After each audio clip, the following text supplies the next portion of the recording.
bringing us.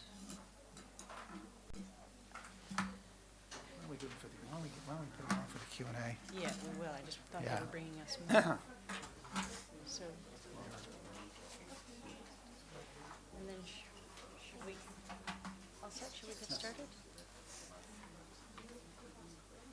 Okay, I think we'll get started.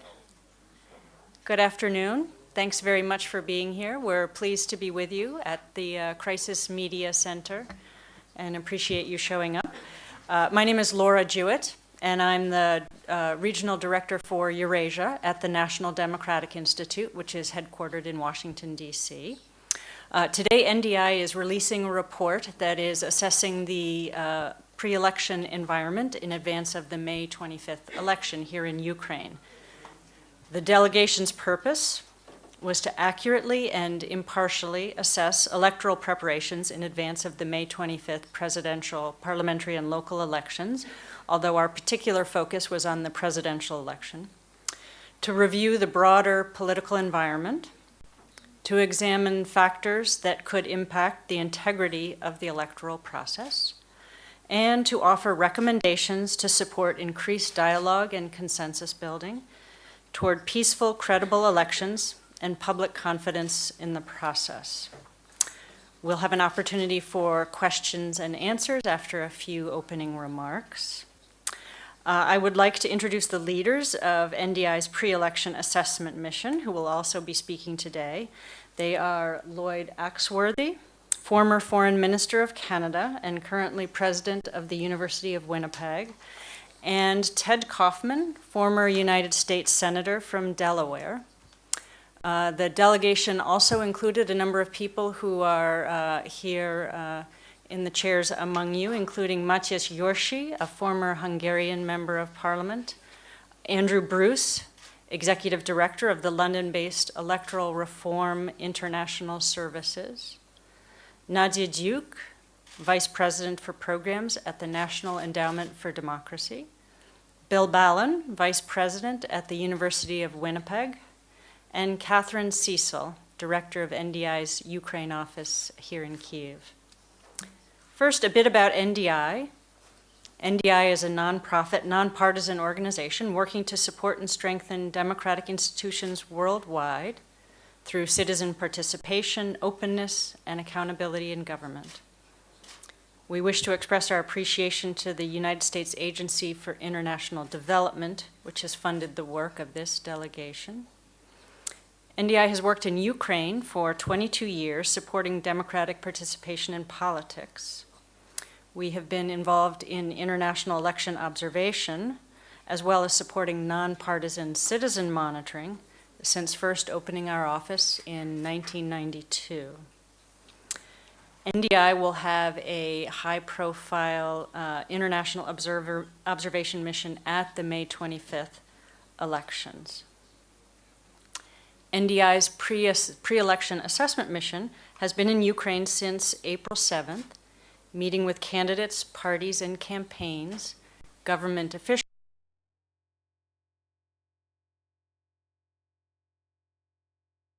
representatives of the international community, and the delegation traveled to Dnipropetrovsk and Lviv, as well as having meetings in Kyiv. The delegation conducted its activities in accordance with the laws of Ukraine and also with the Declaration of Principles for International Election Observation. The Institute recognizes that ultimately it will be the people of Ukraine who determine the credibility of their elections and the country's democratic development. So we offer our pre-election statement in the spirit of supporting and strengthening the democratic institutions and processes in Ukraine. Our press conference today will focus on impartial findings and recommendations for the government, election administrators, political parties and campaigns, civil society, the media, voters, and importantly, the international community. Let me now turn the microphone over to former Foreign Minister of Canada, Lloyd Axworthy, who will give you an overview of our findings. Good afternoon, everybody. Thank you, Laura, and thank you for being in attendance. My task this afternoon is to give you a general set of observations that were developed over the last several days in the variety of conversations and consultations and observations that we had. And I would like to begin by pointing out that we were highly encouraged by the decidedly democratic path that Ukraine is now appears to be on. The impact of the Maidan has had reverberations and repercussions throughout the entire country in terms of setting loose a spirit of reform and change, of higher accountability, participation, involvement, and a new start for the governance of Ukraine itself. It's also been encouraging to note that the interim new government of Ukraine has been extremely active in setting in place a series of legislative reforms along with the parliament that have corrected a number of the previous errors that had been committed in the previous administration in terms of control and restraint of political participation. Civil society has clearly been an incredibly active force in opening up for review and accountability, the political process, as well as developing their own and very significant agenda for reform and change. It's also been very encouraging to note that the political parties have also committed themselves to a presidential election program that will live up to much of the spirit that has been generated and released over the last 3 months. All these, I think, are very positive signs towards the ability of Ukraine to have an election process that could be extraordinarily important in helping it to meet the challenges it faces in the future that so many people here desire. But at the same time, it's important to recognize that the country is facing quite an extraordinary set of difficult challenges, beginning with an economy in crisis that has been undermined over the years by a system of corruptions and dealings that are not designed to provide a broad base of economic renewal for the people of Ukraine. And certainly the occupation by Russia of Crimea has had a very important sort of factor of uncertainty and unwarranted interference in the electoral process to the point where it has the potential of denying a substantial number of Ukrainians the right to vote because of the control of that territory.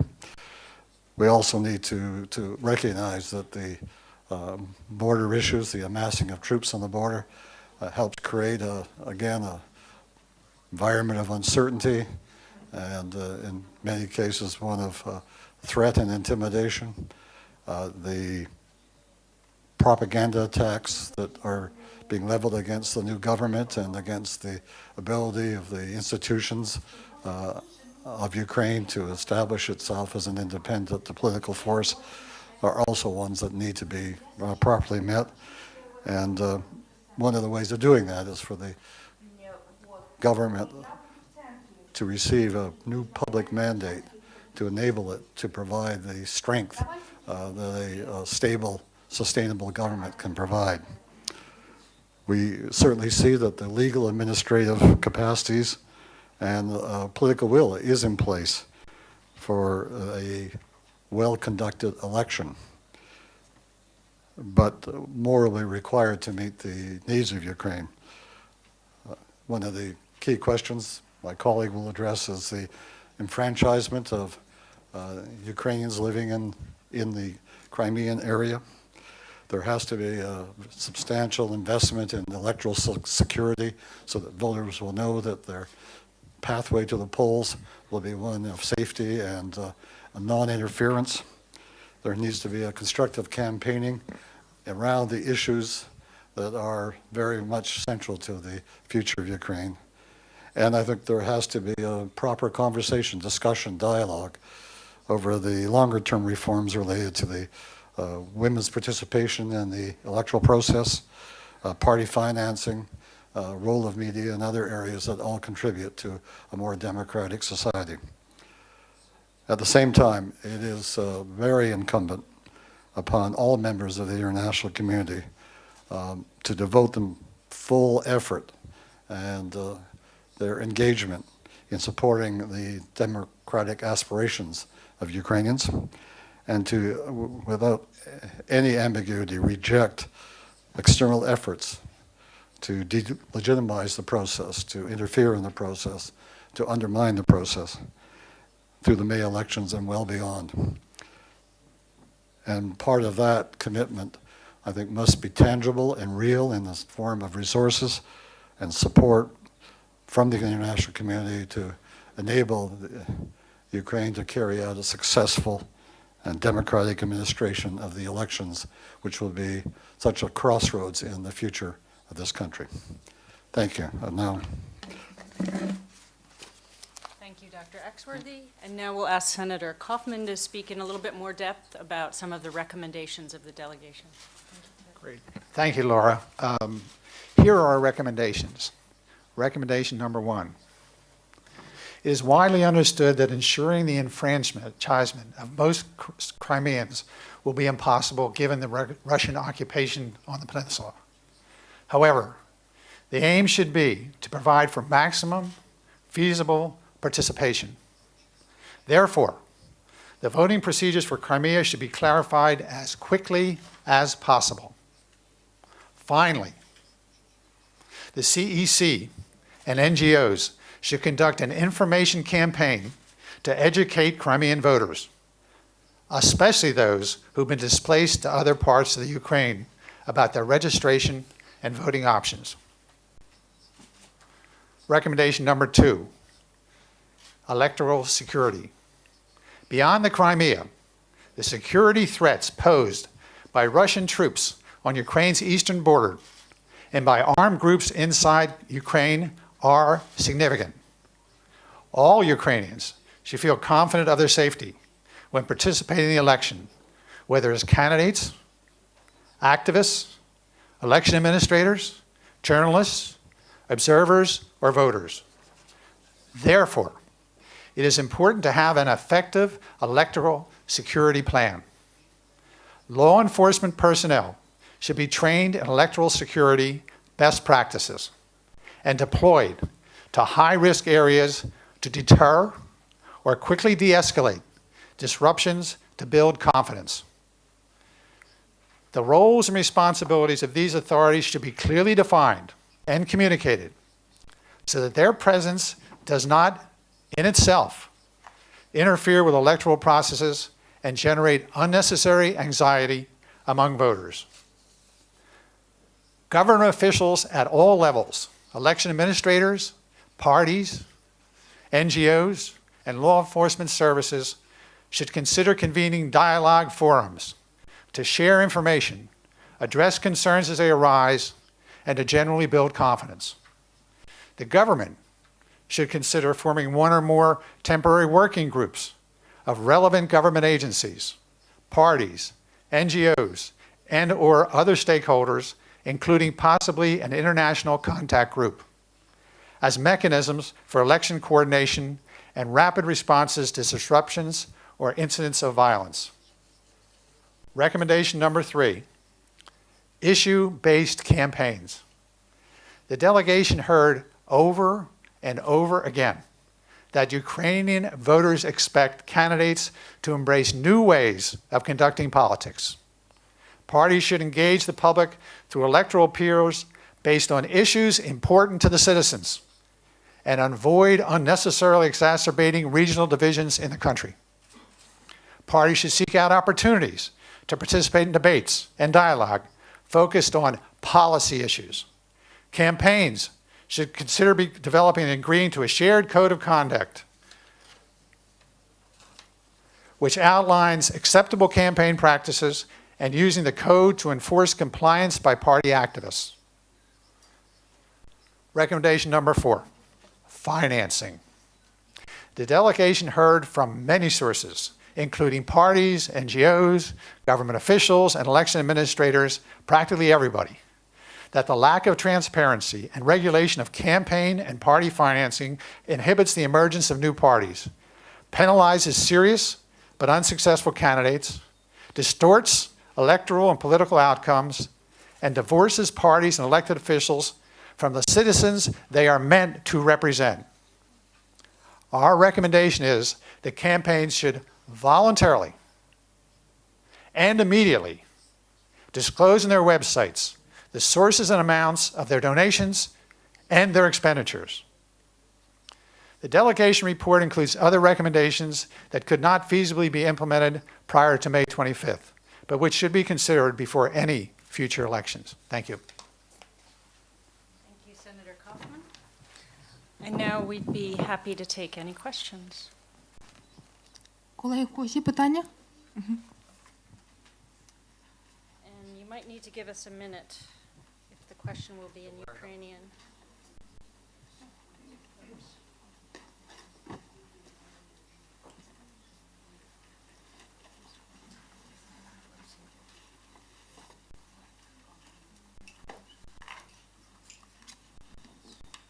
It's you. All right. Give us a minute to get organized.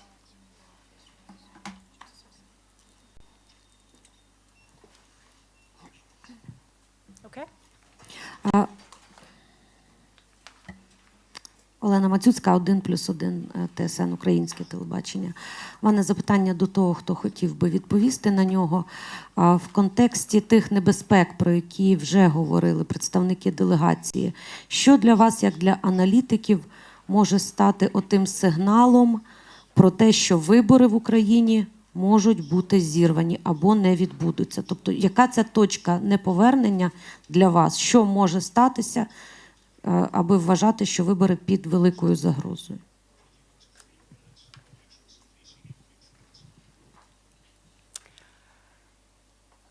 I can start if you'd like to add. I would say the elections are already facing a threat, but the concern is that the determination of the integrity of elections will be whether Ukrainian citizens are able to get impartial, constructive information about the various candidates, and whether they are able to go to the polls and vote their conscience freely and feeling secure. And if those things happen, then it most likely will have been an effective election. Would you like to add anything? Everybody we talked to was concerned about the elections and whether elections occur and the rest of them, but everyone evidenced a commitment to doing the very best they can to be prepared for the elections and that the elections would go forward. I have a question. Oh, sorry. I'll just make a comment to underline the earlier points about the importance of security during the election, so that voters in particular, but also those who are administering the vote, can do so without fear that they're not going to be disrupted or intimidated. And that's why it will be a very crucial series of steps that must be taken to ensure that their confidence in the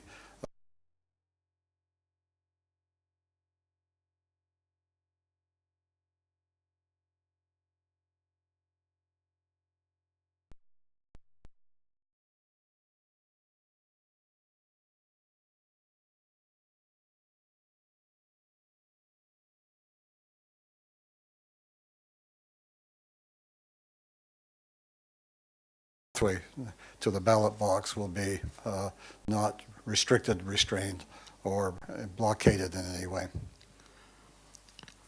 I have two thoughts. Harvey Carroll from America.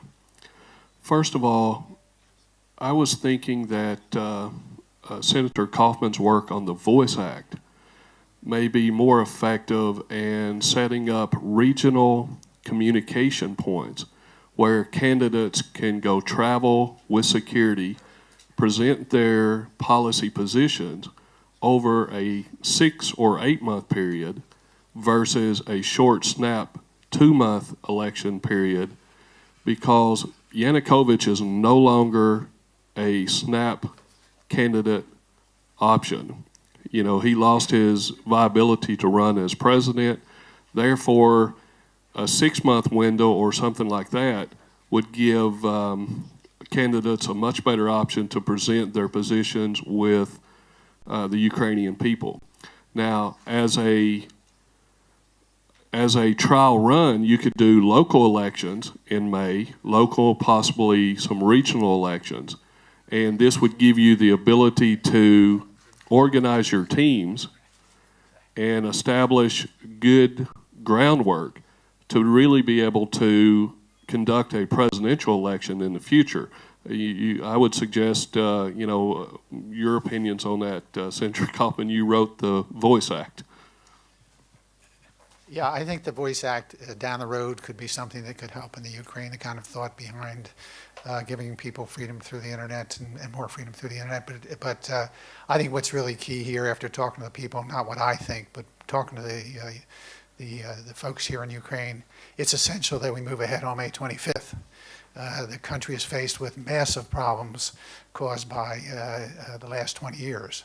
And with the feeling of the enthusiasm made down, I just think that everyone is committed.